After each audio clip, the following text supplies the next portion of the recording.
ఏమంటే భయం? ఇలాంటి ఒక పిల్లవాడు ఇనుము దగ్గరికి వెళ్ళి, ఇనుము ఇనుము, ఈ ప్రపంచంలో నీవే బలమైన దానివి కాబట్టి నువ్వే గ్రేట్ అని అన్నాడు. అందుక ఇనుము, లేదు లేదు, నన్ను కరిగించేవాడు ఒకడున్నాడు, వాడంటే నాకు భయం అని అగ్ని పేరు చెప్పింది.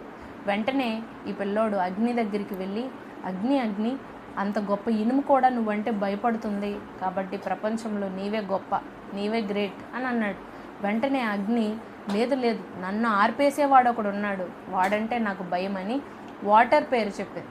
వెంటనే వాటర్ దగ్గరికి వెళ్ళి, వాటర్ వాటర్, అగ్ని కూడా నువ్వంటే భయపడుతుంది కాబట్టి నువ్వే గ్రేట్ అని అన్నాడు ఈ పిల్లోడు. వెంటనే ఆ వాటర్ అన్నది, నేనెంత గొప్ప అయితే ఏం ఉపయోగం, నన్ను నచ్చినట్టుగా వాడుకుంటున్న వాడు ఒకడు ఉన్నాడు కాబట్టి వాడంటే నాకు భయం అని మనిషి పేరు చెప్పింది వాటర్.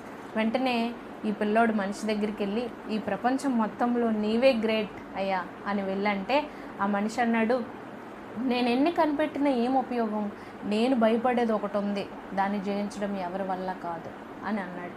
అవునా, ఏంటది అని పిల్లోడు అడిగితే, మరణం తప్పించుకోవడం ఎవరి వల్ల కాదు, ప్రతి మనిషి ఏదో ఒక రోజు చచ్చిపోతాడు, మరణాన్ని ఎవరు జయించలేరు అని అన్నాడు.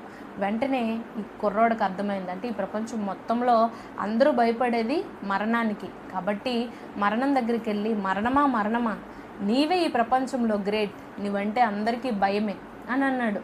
వెంటనే ఆ మరణం, నువ్వు చెప్పినట్టే నేను సంతోషపడి భుజాలు ఎగరేసుకొని బ్రతికేదాన్ని, కానీ దేవుడు ఒక మనిషిగా పుట్టాడు, ఆయన పేరు నజరేయుడైన యేసు, ఆయన పుట్టనంత వరకు నేనే గ్రేట్, కానీ ఆయన పుట్టి ఆయన్ని మనుషులంతా చంపేశామనుకున్నారు, కానీ మరణపు ముళ్ళను కూడా విరగ్గొట్టి నన్ను కూడా గడగడలాడించేశాడు ఆయన, కాబట్టి నాకంటే గొప్పవాడు ఒకడున్నాడు, ఆయన పేరే యేసు అని అన్నాడు. Do subscribe. మమ్మీ